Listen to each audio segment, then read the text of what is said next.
नमस्कार साथियों, स्वागत है आप सभी का नॉलेज मंत्रा के ऑनलाइन प्लेटफॉर्म पर।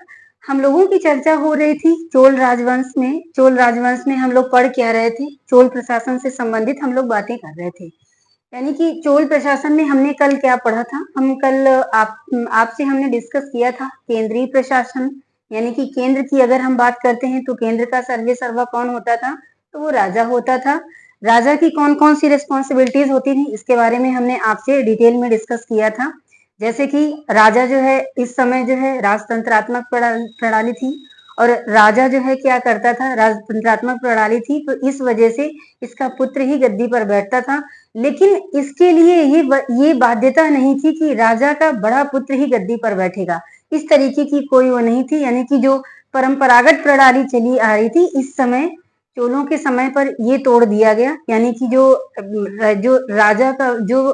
राजा का बड़ा पुत्र होता है तो उसके अंदर योग्यता हो राजा बनने की या ना हो, राजा का बड़ा पुत्र ही राजा बनेगा। तो इस मिथक को किसने तोड़ा था, इन चोलों ने तोड़ा था। और जो राजा का चयन यानी कि जो अपना उत्तराधिकारी घोषित करते थे तो उसमें योग्यता को विशेष वरीयता देते थे। अगर बड़ा पुत्र इसका योग्य नहीं है, राजा बनने के योग्य नहीं है, तो उसके बाद यानी छोटा पुत्र उसका गद्दी पर बैठ सकता था। ठीक है। और इसके बाद में जो है ये लोग हमने आपसे डिस्कस किया था कि ये लोग जो है बड़े बड़े नगरों में जो है अपना क्या कराते थे, राज्याभिषेक कराते थे। लेकिन कुछ राजा ऐसे हुए हैं जिन्होंने जो है युद्ध क्षेत्र में अपना राज्याभिषेक कराया, तो हमने इसके बारे में आपसे डिटेल में चर्चा किया था। ठीक है। अब इसके बाद में हमने आपसे प्रांत के बारे में बात किया था कि इस केंद्र को जो है प्रशासन सुविधा को आसान बनाने के लिए इस केंद्र को प्रांतों में डिवाइड किया गया था। प्रांतों को क्या कहा जाता था इस समय, तो प्रांतों को मंडल कहा जाता था।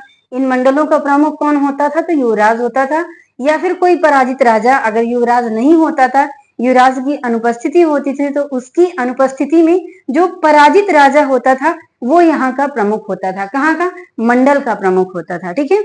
अब इसके बाद में इन प्रांतों को जो है मंडलों में डिवाइड किया गया, इन प्रांतों को जो है वलनाडु में डिवाइड किया गया था। और इन वलनाडु को और किस नाम से जानते थे, तो इनको कोट्टम के भी नाम से जानते थे। आधुनिक अगर हम कमिश्नरी की बात करें तो ये जो है सही होगा, कमिश्नरी से हम इसकी जो है बराबरी कर सकते हैं। ठीक है।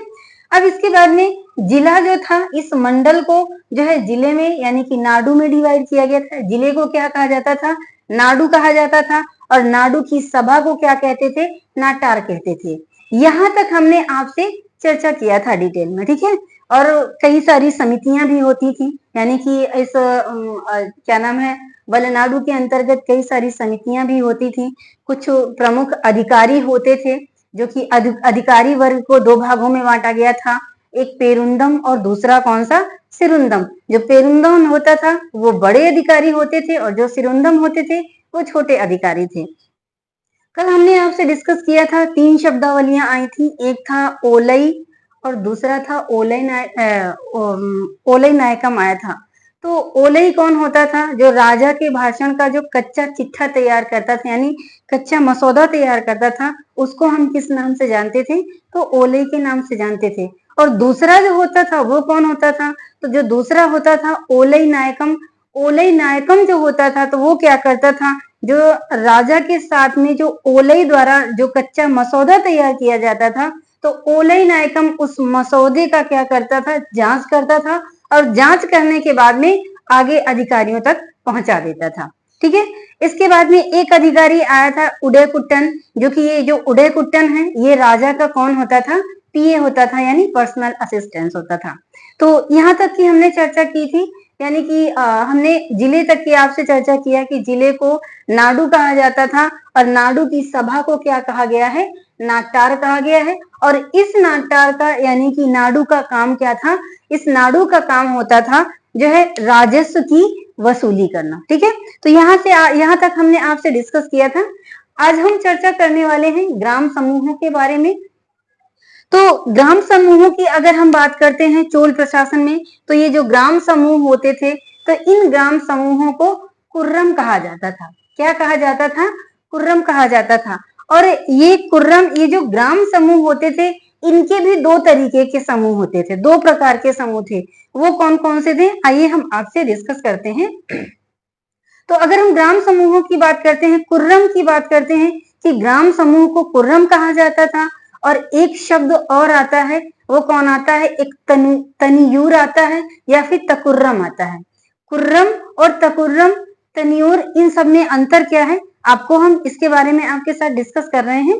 तो अगर हम कुर्रम की बात करते हैं तो कुर्रम के अंतर्गत जो है 50 गांवों का समूह होता था, 50 गांव का समूह या 50 से कम, ठीक है।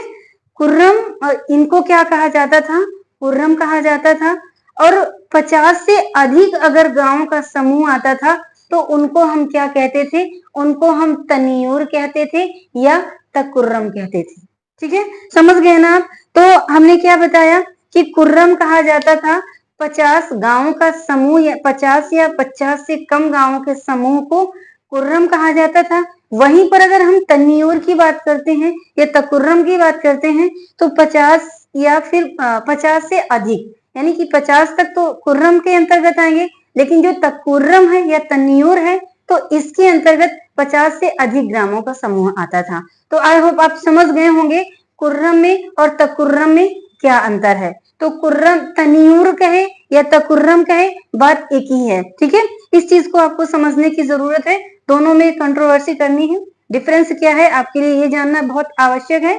तो तनियूर कहे या तकुर्रम कहे, तो अगर बात पूछता है कि तनियूर के अंतर्गत कितने गांव आते थे तो 50 से अधिक गांव अगर होते थे वो तनियूर के अंतर्गत या तकुर्रम के अंतर्गत आते थे, और 50 से कम होते थे तो उनको क्या कहा जाता था, उनको जो है कुर्रम कहा जाता था, ठीक है। तो ये था इनका ग्राम समूह। और ग्राम के बारे में, तो ग्राम तो अकेला ही था, ठीक है। तो हम इस तरह से ये कह सकते हैं कि चोल प्रशासन के अंतर्गत अगर सर्वोच्च संस्था पूछता है, सर्वोच्च संस्था कौन सी थी, तो वो केंद्र हुआ करती थी, जिसका प्रमुख कौन था, राजा था, ठीक है। जो सबसे बड़ी संस्था थी वो कौन था, केंद्र था। और अगर सबसे छोटी की बात करता है कि सबसे छोटी संस्था कौन थी, तो सबसे छोटी संस्था जो है गांव हुआ करता था, ठीक है। तो इस तरह से हमने क्या जाना कि किस तरीके से चोल प्रशासन डिस्ट्रीब्यूट था, इसको जो है प्रशासन करने में इसको आसानी होती थी। तो इस चीज को आपके लिए जानना अत्यंत आवश्यक है, क्योंकि ये जो है ये पूछता क्या है, सीक्वेंस में लगाने के लिए पूछता है। देखिए सिलेबस में कुछ अंतर नहीं होता है, सिलेबस चाहे टीजीटी का हो, चाहे पीजीटी का हो, चाहे नेट का हो, डिफरेंस सिर्फ इतना होता है कि टीजीटी में सिर्फ और सिर्फ फैक्चुअल क्वेश्चन पूछते हैं, लेकिन वहीं पर अगर पीजीटी की बात करते हैं तो वो थोड़ा सा कथन कारक में पहुंच जाते हैं।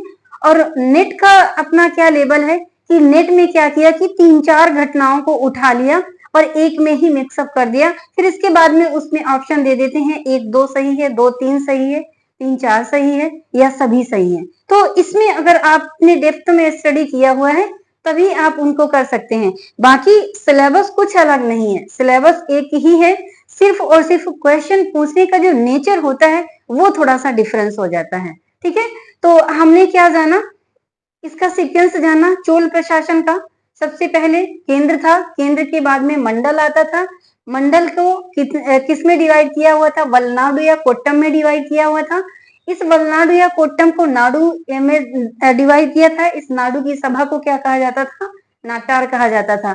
और इसके बाद में क्या था, ग्रामों का समूह जिसको कुर्रम कहते थे। कुर्रम के अंतर्गत 50 गांव या 50 से कम आते थे, और तकुर्रम या तनियूर के अंतर्गत 50 से अधिक गांव आते थे, ठीक है।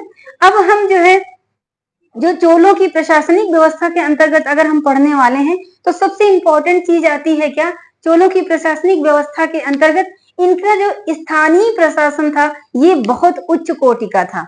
अगर स्थानीय प्रशासन की बात करते हैं तो सबसे पहले हमारी जबान पर सिर्फ और सिर्फ चोल साम्राज्य आता है, जो कि चोल साम्राज्य अपनी स्थानीय प्रशासन के बारे में बहुत अच्छे से जाना गया है और बहुत अच्छे से इनकी जो है व्यवस्थित तरीके से ये जो है प्रणाली चल रही थी। इसमें किसी भी तरीके का भ्रष्टाचार नहीं होता था जैसा कि आज के समय पर होता है, ठीक है। चलिए तो आइए हम जानते हैं स्थानीय प्रशासन के बारे में। तो सबसे पहली चीज हमने आपको पहले भी बताया है, जब लास्ट वीडियो जब हम राजाओं का सीक्वेंस बता रहे थे तो लास्ट वीडियो में हमने आपको बताया था कि अगर इस स्थानीय प्रशासन की बात करते हैं कि स्थानीय प्रशासन का जो चोलों का स्थानीय प्रशासन है, तो इसके स्रोत कहाँ पर पाए गए हैं? तो इसका स्रोत जो है पाया गया है कहाँ पर? तंजौर में जो है इसका स्रोत जो है तंजौर में पाया गया है। और वहां से वहां से जो है 2 अभिलेख प्राप्त हुए हैं, जिसमें कि उस अभिलेख में जो है किसके बारे में वर्णन किया गया है? जो चोल प्रशासन की स्थानीय व्यवस्था है, इसके बारे में जो है वर्णन किया गया है। ठीक है, तो आइए हम जानते हैं स्थानीय प्रशासन के बारे में। तो स्थानीय प्रशासन में मुख्य रूप से 3 प्रकार की संस्थाएं हुआ करती थी। वो 3 प्रकार की संस्थाएं कौन कौन सी थी? तो पहली थी नगरम, और दूसरी थी उर, और तीसरी कौन सी थी? सभा या फिर महासभा। ये 3 संस्थाएं मिलकर के यहाँ की स्थानीय व्यवस्था को बहुत बेहतर तरीके से और बहुत सुचारू रूप से चला रही थी। तो आइए हम जानते हैं कि नगरम क्या होता था, उर क्या था, सभा या महासभा क्या था। इन तीनों में डिफरेंस जानते हैं कि इन तीनों में डिफरेंस क्या क्या था। ठीक है, तो नगरम की अगर हम बात करते हैं तो नगरम के अंतर्गत जो व्यापारियों का गांव होता था, यानी व्यापारी लोग जो कि व्यापार किया करते थे, तो इस नगरम के अंतर्गत व्यापारियों के गांव आते थे। यानी कि व्यापारियों के गांव को हम चोलों के समय में क्या कहते थे? तो नगरम कहते थे। क्लियर हुआ? इसके बाद में अगर हम उर की बात करते हैं कि ये उर क्या था, तो ये उर जो है सामान्य गांव हुआ करते थे, सामान्य ग्राम होते थे। ठीक है, और इसके बाद में महासभा या सभा, तो इसमें जो है क्या था? इस महासभा या सभा में इसमें उच्च वर्ग के लोग हुआ करते थे। यानी कि हम ये कह सकते हैं कि इस समय जो है ब्राह्मण वर्ग जो है यहाँ पर बहुत ज्यादा हावी था। यानी कि ब्राह्मण वर्ग और उच्च वर्ग के लोग जो है सभा या महासभा के अंतर्गत आते थे। क्लियर हुआ? तो इस तरह से एक गांव में उर और महासभा दोनों हो सकते थे। अगर क्वेश्चन पूछता है आपसे कि क्या एक ग्राम के अंतर्गत उर और महासभा दोनों हो सकता था, तो बिल्कुल हो सकता था, क्योंकि हो सकता है उस ग्राम में एक तरफ जो है ब्राह्मण वर्ग भी रह रहा हो और सामान्य वर्ग भी रह रहा हो, तो इसलिए दोनों संस्थाएं हुआ करती थी। ठीक है, तो ये थी क्या? स्थानीय प्रशासन के अंतर्गत इनकी 3 संस्थाएं थी। कौन कौन सी थी? एक नगरम थी, दूसरी उर थी, और तीसरी कौन सी थी? सभा या महासभा। नगरम के अंतर्गत क्या आते, कौन लोग आते थे? ये नगरम के अंतर्गत व्यापारी वर्ग आता था, और उर के अंतर्गत सामान्य गांव होते थे। सभा या महासभा के अंतर्गत उच्च वर्ग के लोग हुआ करते थे, यानी ब्राह्मण लोग हुआ करते थे। ठीक है, तो चलिए नगरम में तो हमने आपसे डिस्कस कर दिया कि ये जो है व्यापारी वर्ग का गांव था। लेकिन अब हम जानते हैं उर के बारे में कि उर के अंतर्गत क्या क्या आता था। तो उर की अगर हम बात करते हैं तो उर का शाब्दिक अर्थ क्या होता है? पुर या फिर ग्राम। ठीक है, और इस उर की जो है एक समिति होती थी, जिसके माध्यम से चोल प्रशासन बहुत अच्छे से, गांव का जो प्रशासन था वो बहुत बेहतर तरीके से चलता था। और इस उर को चलाने की एक समिति हुआ करती थी। इस समिति को किस नाम से जानते थे? तो इसको आलुंगड़न के नाम से जानते थे। सॉरी, इसके नाम इतने डिफरेंट हैं कि बहुत मुश्किल होता है इसका बार बार जो है उच्चारण करने में। तो अगर हम इसकी बात करते हैं, उर जैसी संस्था जो थी, इस उर के अंतर्गत कौन सी संस्था होती थी? तो इसकी समिति को, जो उर चला रही थी, इसकी समिति को क्या कहते थे? तो आलुंगड़म के नाम से जानते थे। क्लियर हुआ? इस तरह से जो है ये उर के अंतर्गत आता है। अब हम आपसे डिस्कस करते हैं सभा या महासभा। तो इस सभा का स्थानीय प्रशासन में बहुत इंपॉर्टेंट रोल था। तो इसका रोल क्या था, इसके बारे में हम आपसे डिस्कस कर रहे हैं। तो सभा या महासभा की बात करते हैं तो सभा को पेरुगुरी कहा जाता था, और इसके सदस्यों को क्या कहा जाता था? पेरुमक्कल कहा जाता था। सभा को क्या कहते थे? सभा को जो है पेरुगुर भी कहते थे। और यानी कि सभा को चलाने के लिए, जैसे हमने आपको बताया कि उर को चलाने के लिए एक समिति होती थी, उस समिति को किस नाम से जानते थे? तो उस समिति को आलुंगड़म के नाम से जानते थे। क्लियर हुआ? उसी तरह से सभा या महासभा को भी एक संस्था चलाती थी, और उस संस्था को किस नाम से जानते थे? तो इसको पेरुबुरी के नाम से जानते थे। और इसके सदस्यों को क्या कहा जाता था?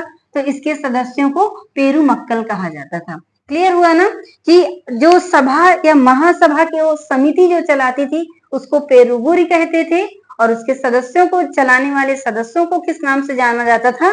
तो पेरुमक्कल के नाम से जाना जाता था। क्लियर हुआ? चलिए अब आगे का पॉइंट हमें बता रहा है कि सभा जो है अपने जिस समिति के माध्यम से काम करती थी उसे वारियम कहते थे। क्या है?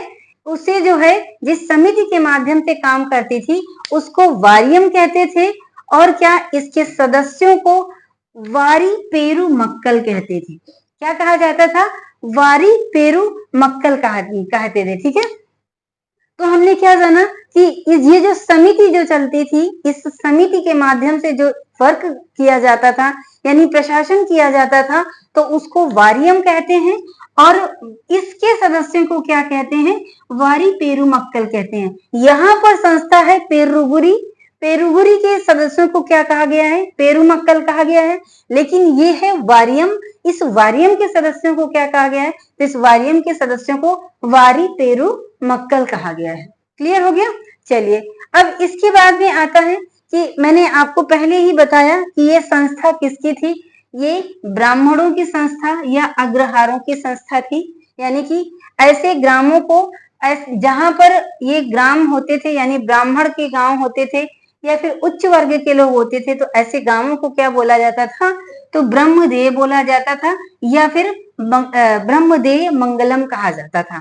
कौन से गांवों को ये नाम दिया गया है? ब्रह्मदेय या ब्रह्मदेय मंगलम। जहां पर उच्च वर्ग के लोग या ब्राह्मण लोग रहते थे, इनको जो है ब्रह्मदेय या फिर ब्रह्मदेय मंगलम कहते थे। क्लियर हुआ? अब जो ये वारियम जैसी संस्था थी जिसके सदस्यों को वारी पेरुमक्कल कहा जाता था, तो इस वारियम के अंतर्गत भी कई समितियां आती थी। तो वो समितियां कौन कौन सी आती थी, तो इसके बारे में हम आपसे चर्चा कर रहे हैं। इसके अंतर्गत मुख्य रूप से 4 समितियां आती थी। वो कौन कौन सी हैं? तो पहली समिति थी संवत्सर वारियम। इस संवत्सर वारियम को जो है वार्षिक समिति कहते थे। ठीक है, वार्षिक समिति का मतलब एक वर्ष में कोई काम करते होंगे, जैसे मान लो बहुत सारी चीजें हैं कि एक वर्ष में किसी चीज की गणना करना, तो ये इस समिति के अंतर्गत चलता था। कौन? संवत्सर वारियम, जो कि वार्षिक समिति के को जो है कहा जाता था चोलों के समय में। फिर इसके बाद में दूसरी थी कौन सी? तोट्टवारियम थी। तो इस तोट्टवारियम किसको कहा गया है? तो तालाब समिति को कहते थे। ठीक है, यानी कि उस समय मान लो आज की जैसी तो उस समय विज्ञान की प्रगति नहीं हुई थी, तो यानी कि ये जो तालाब समिति थी, तोट्टवारियम समिति थी, तो इसका मतलब है कि जो वर्षा का जल होता होगा तो उसके संचयन के लिए, देख रेख के लिए जो है ये समिति काम करती थी, ताकि पूरे वर्ष भर पूरी जनसंख्या को, पूरी पॉपुलेशन को जो है पानी आसानी से पहुंचाया जा सके। ठीक है, क्योंकि पानी जो है एक मूलभूत आवश्यकता हो जाती है और बिना पानी के लाइफ असंभव है। तो उस समय भी जो है इन्होंने एक तोट्टवारियम नामक संस्था बनाई थी, जो कि उद्यान समिति को कहा जाता था। तो आई होप इसमें जो है पानी से संबंधित जो भी रख रखाव के लिए जो भी व्यवस्था देखी जाती थी, तो इस तोट्टवारियम के अंतर्गत देखी जाती थी। क्लियर हुआ? चलिए अब इसके बाद में जो तीसरी आती है येरीवारियम। येरीवारियम जो है तालाब समिति होती थी। येरीवारियम जो है तालाब समिति होती थी। हाँ नहीं सॉरी, तोट्टवारियम जो थी वो उद्यान समिति थी। उद्यान समिति यानी वृक्षों के रख रखाव से संबंधित होती थी। ठीक है, सॉरी ये गलत हो गया। ये जो है तोट्टवारियम होता था, ये उद्यान समिति थी। इस उद्यान समिति के अंतर्गत यानी पौधों को यानी अधिक वृक्ष लगाओ या फिर वृक्षों की जो है बढ़ाने का जो है काम करती थी या रख रखाव का काम करती थी। तो कौन सी समिति करती थी? तोट्टवारियम करती थी। ठीक है, जिसमें तोट्टवारियम को क्या कहा, कौन सी समिति को कहा जाता था? उद्यान समिति को कहा जाता था। इसके बाद में ये जो येरीवारियम है, तो इस येरीवारियम किसको कहा जाता था? तो तालाब से संबंधित तालाब समिति को कहा जाता था। क्या? येरीवारियम, जो कि जल के संरक्षण के लिए, वाटर प्रिजर्वेशन के संरक्षण के लिए जो है जानी जाती थी। ठीक है, दूसरी कौन सी थी? तो चौथी थी पौन्नवारियम। इस पौन्नवारियम किसको कहा जाता था? तो ये जो है स्वर्ण समिति को कहा जाता था। तो इस तरह ये 4 संस्थाएं थी जिससे जो चारों संस्थाएं मिलकर के वारियम जैसी संस्था को चला रही थी। ठीक है, तो आई होप आप समझ गए होंगे कि इस वारियम के अंतर्गत अगर कोई भी क्वेश्चन पूछता है कि वारियम के अंतर्गत कौन कौन सी संस्थाएं आती थी, तो ये आप लोगों को अब इसमें कंफ्यूजन नहीं होना चाहिए। मुख्य रूप से 4 समितियां होती थी, एक संवत्सर वारियम, दूसरी तोट्ट वारियम, तीसरी येर वारियम और चौथी कौन सी थी, पुण्य वारियम। ठीक है, तो इस तरह से जो है ये समिति बनती थी, कौन, वारियम समिति बनती थी। लेकिन इस समिति के जो इस समिति के अंतर्गत जो है कई सदस्यों का चुनाव किया जाता था, जैसे कि आज के टाइम पर प्रधानी का जो इलेक्शन होता है उसी की तरह, उसी के समतुल्य अगर हम कह सकते हैं तो कोई गलत नहीं होगा। तो अगर हम बात करते हैं कि वारियम के सदस्यों का चुनाव का आधार क्या था, तो इसमें भी योग्यता रखी थी कि वही व्यक्ति होगा, यहाँ के लिए चुना जाएगा, जो कि कुछ उन्होंने शर्तें रखी थी, जिन शर्तों को उन शर्तों का अगर मानक पूरा कर रहे हैं तभी जो है ये लोग इन समितियों के सदस्य हो सकते थे। ठीक है, तो वो उसकी जो योग्यता का आधार रखा था, तो वो क्या क्या रखा था, इसके बारे में हम आपसे डिस्कस कर रहे हैं। तो वारियम के सदस्यों के चुनाव की जो योग्यता होती थी वो क्या क्या होती थी, तो आइए हमारे साथ हम इसका डिटेल से जो है डिस्कशन कर रहे हैं। तो सबसे पहली चीज जो था कि गांव को इन लोगों ने 30 वार्डों में बांट दिया था। ठीक है, गांव को क्या किया था, 30 वार्डों में बांट दिया था और एक वार्ड के अंतर्गत एक वार्ड में एक व्यक्ति को चुना जाता था। ठीक है, एक वार्ड में एक व्यक्ति को चुना जाता था और वो व्यक्ति कितने दिन के लिए चुना जाता था, वो 360 दिनों के लिए चुना जाता था। यानी कि कहने का मतलब है सिर्फ और सिर्फ 1 ईयर के लिए चुना जाता था। आज के टाइम पर नहीं कि पंचवर्षीय योजना है, 5 वर्ष के लिए प्रधान को चुन लिया गया है, बिल्कुल सेम ही। अगर आप कंपैरिजन करके देखेंगे तो है बिल्कुल सेम ही, लेकिन अब ये है कि थोड़ा सा कुछ तो डिफरेंस होगा ही। जैसे इधर प्रधानी का चुनाव है तो ये जो है होता है 5 इयर्स के लिए, लेकिन इन लोगों का जो मानक रखा गया था, जो टाइम ड्यूरेशन रखा गया था, वो 360 दिन का रखा गया था। लेकिन जो चुनाव का आधार था वो क्या क्या था, तो इसके बारे में हम डिटेल में डिस्कस कर रहे हैं। तो अगर पहली योग्यता जानते हैं कि पहली योग्यता क्या थी, कि सबसे पहली योग्यता जो रखी थी कि इस समय या इन सदस्यों के पास शर्त ये होती थी कि 1/4 वेली या 1.5 एकड़ भूमि हो। 1/4 वेली, वेली अब आप सोच रहे होंगे वेली क्या है, तो वेली जो है चोलों के समय भूमि माप की इकाई थी। तो उनकी शर्त क्या थी कि वही व्यक्ति इन सदस्यों के लिए योग्य होगा जिसके पास 1/4 वेली भूमि हो या फिर 1.5 एकड़ भूमि हो। ठीक है, 1.5 एकड़ का मतलब 1.5 एकड़ ऐसी भूमि हो जिसमें कि वो जो है कर दे, मतलब बहुत अच्छे तरीके की उपजाऊ जमीन हो। ये नहीं कि 2 बीघे 3 बीघे 4 बीघे है लेकिन वो है किसी काम की नहीं। तो इस तरीके से क्या था कि ऐसी जमीन होनी चाहिए जो कि उपजाऊ हो, वो बंजर नहीं होनी चाहिए, नाम की नहीं, अकेले की नहीं, भूमि है 4 बीघे और उनमें से कोई भी किसी काम की नहीं। तो ये भी शर्त थी पहली। तो क्या था कि इन सदस्यों के पास 1/4 वेली भूमि होनी चाहिए या 1.5 एकड़ भूमि हो। दूसरी योग्यता क्या थी कि आयु की अगर बात करते हैं तो 35 से 70 वर्ष के बीच का व्यक्ति, यानी कि 35 से 70 वर्ष की आयु होनी चाहिए जो कि इस समितियों का सदस्य चुना जाता था। क्लियर हुआ? अब इसके बाद भी क्या था, इनकी जमीन जो है उनका अपनी जो मकान उनका है तो उनका अपनी जमीन में होना चाहिए। और चौथी क्या थी कि पिछले 3 वर्ष से वारियम का सदस्य ना हो। यानी कि आज की जैसी संस्था नहीं है कि जैसे प्रधान है अगर वो जीत रहा है तो वही जीतता चला आ रहा है और वो जो है उसके लिए कोई ऑब्जेक्शन भी नहीं है। आज के टाइम पर अगर देखा जाए कि अगर प्रधान है तो वो चुनाव लड़ सकता है, लेकिन जो चोलों का प्रशासन था इसमें ये सुविधा नहीं थी। उसमें ये था चुनाव लड़ने वाला व्यक्ति को ये देखा जाता था कि पिछले 3 वर्षों से इस समिति का ये सदस्य तो नहीं है, तो वो व्यक्ति भी नहीं जो है योग्य होता था।